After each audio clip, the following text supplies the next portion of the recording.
Hello दोस्तों, नमस्कार। तो हमारी आज की कहानी है रामायण की एक कथा। तो चलिए इस कथा को हम शुरू करते हैं। रावण हठी था, तप की उसमें अद्भुत क्षमता थी। उसने शिव जी को तो तप से प्रसन्न ही कर रखा था, ब्रह्मा जी को भी तप से कई बार प्रसन्न किया। एक बार रावण ने ब्रह्मा जी को प्रसन्न किया और उनसे अमृतत्व का वरदान मांगा। ब्रह्मा जी ने कहा, अमृतत्व का वरदान देना संभव ही नहीं है। पृथ्वी मृत्यु लोक है, यहाँ जो आएगा उसे जाना ही पड़ेगा। यह नियम तो परमात्मा तक पर लागू है, कुछ और मांग लो।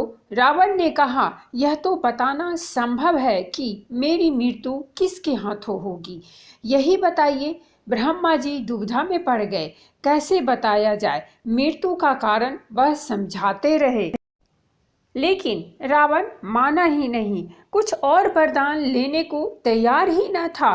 विवश होकर ब्रह्मा जी ने उसे बता ही दिया कि त्रेता युग में श्री हरि राजा दशरथ के पुत्र श्री राम के रूप में अवतार लेंगे। उनके हाथों ही तुम्हारी मृत्यु लिखी गई है। ज्ञानी होने के बावजूद रावण में अहंकार इतना आ गया कि उसने ब्रह्मा को ही चुनौती देने की ठान ली। उसने तय किया कि वह अपनी शक्तियों से ब्रह्मा का लिखा बदल कर रहेगा। उसने श्री राम का जन्म ही न हो, इसको ध्यान में रखकर कई प्रयास किए। उस समय अयोध्या में श्री राम के परदादा राजा रघु शासन करते थे।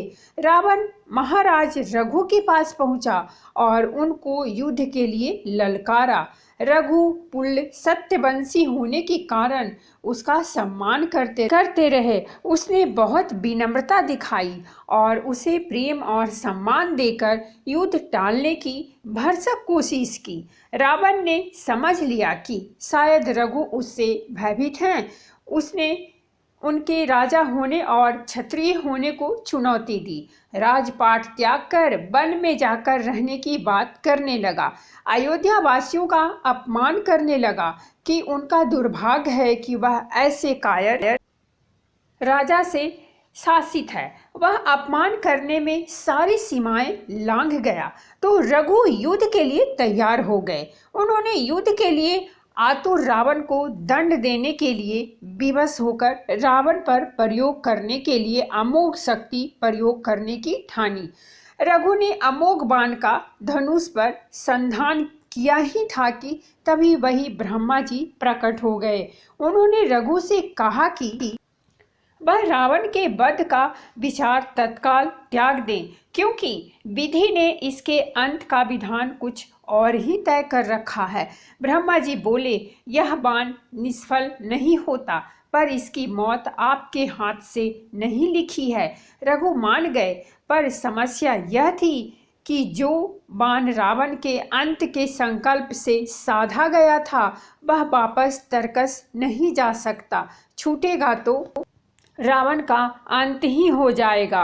ब्रह्मा जी ने कहा, यह अमोघ बाण आप मुझे दे दो। रावण की मौत इसी बाण से समय आने पर हो जाएगी, जिसके द्वारा इसका अंत होना है।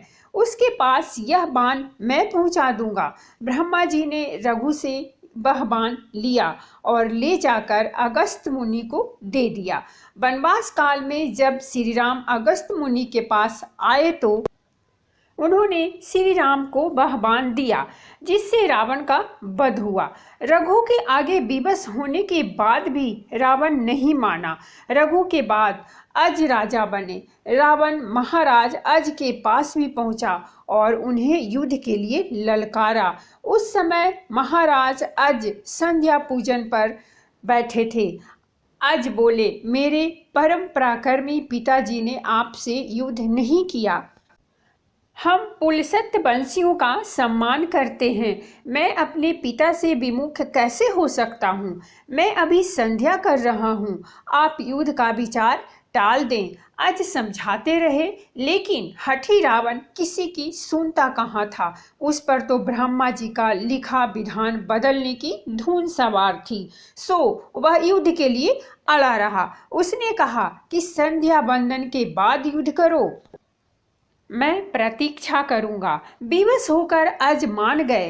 रावण वही प्रतीक्षा करने लगा। अचानक उसने देखा कि अज ने 2 चावल के दाने अलग अलग दिशा में फेंके।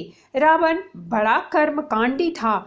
यह देख उसे आश्चर्य हुआ। उसे भी मालूम था कि संध्या की इस विधि में चावल फेंकने का विधान नहीं है। तो उसने अज से पूछा कि ये चावल फेंकने का विधान तो इस कर्म में नहीं है, फिर आपने चावल क्यों फेंके? आपकी पूजा खंडित हो गई। महाराज अज ने कहा कि ये चावल के दाने मैंने अभिमंत्रित करके फेंके हैं, क्योंकि यहाँ से 10 कोस दूर जंगल में एक गाय को शेर खाने वाला था। तो एक दाने से शेर को मारा और एक से गाय की रक्षा की। रावण ने कहा, यह कैसे हो सकता है? मुझे विश्वास नहीं है कि यहाँ बैठकर आपने शेर को चावल के दाने से मारकर गौ की रक्षा की है। तो अज ने कहा, आप स्वयं जाकर देख लें और तसल्ली कर लें। अज ने स्थान बता दिया। रावण बताए हुए स्थान पर पहुंचा तो सच में वहां शेर मरा हुआ पड़ा था और गाय घास खा रही थी।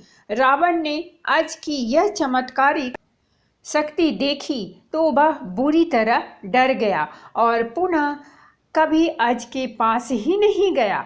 रावण ने विधि का विधान बदलने की कई बार कोशिशें की थी। ऐसा विभिन्न स्थानों पर आया है।